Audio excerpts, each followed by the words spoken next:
Hello, so this video is about force field analysis. This is an approach to business strategy amongst the other approaches. It was developed by Kurt Lewin. It is used when a business is considering a change or a plan and has to make a decision to go ahead or not. So it is in a way a way of weighting up the advantages and disadvantages of the change. So by considering the forces that act on the plan change. So we have the driving forces. These are the forces which are in favor of change. So we may also call it the positive factors that will affect change. And then we have the restraining forces. These are the forces which are against the change, which we also call the negative factors. How do we conduct a force field analysis? So firstly, we have to analyze the current situation and the desired situation. Second, we list all the factors for change, that is the driving forces, the positive forces. And then we list all the factors against change, that is the restraining forces, all the negative factors.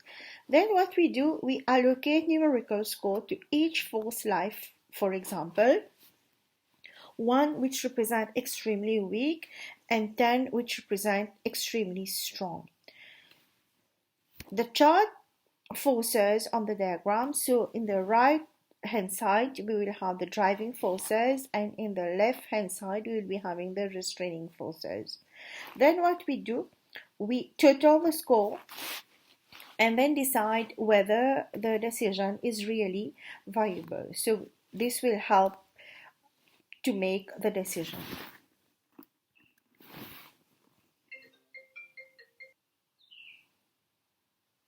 So here is an example of a new IT system which a business wants to implement.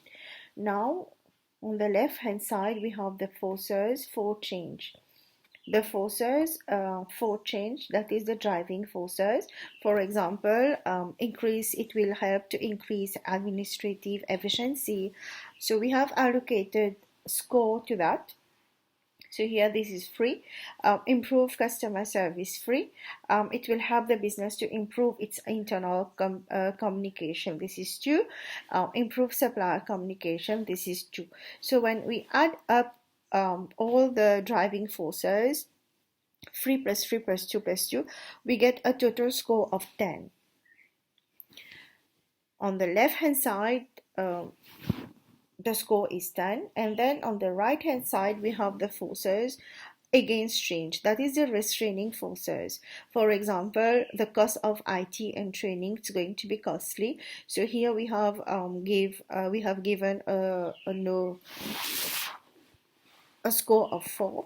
And then staff losses, some people will be made redundant. Staff concern about the new technology, some people may be uncooperative and resistant to change. And then the environmental impact of new technology too. So when we add up all the forces against change, 4 plus 3 plus 2 plus 2, it is 11. So here what we can say is that the forces against change are greater than the forces for change. But this will not stop the business from going for the new IT system. Maybe what the business can do can help to reduce the forces against change. So how can we reduce the forces against change? So what can be done to eliminate the changes against change? For example, the business can train the employees because through training this will eliminate the fear for new technology. The staff, show the staff that change is important for business survival and to be able to gain competitive advantage. And with the new IT system, the business will be able to introduce new skills and interests. Hopefully, there might be a raise in wages for higher productivity. And if the business select it, it's going to be select IT, which is going to be more energy efficient. Hence, these changes would swing the balance of the force field analysis. The advantages of force field analysis. So force field analysis is simple to understand and apply and easy to present. It is also a useful technique as it makes the business identify the forces acting on a change. This can be used to strengthen the forces acting for change and minimize the forces acting against change. Therefore, this will enable a business to successfully bring about a desired change. On the other hand, the limitation for force field analysis, not all forces may be identified, so any omission may severely affect the outcome.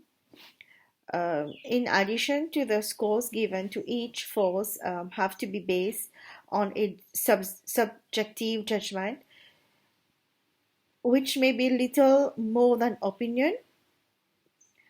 And also, if it has been done by unskilled, inexperienced managers, they could fail to identify all the relevant forces.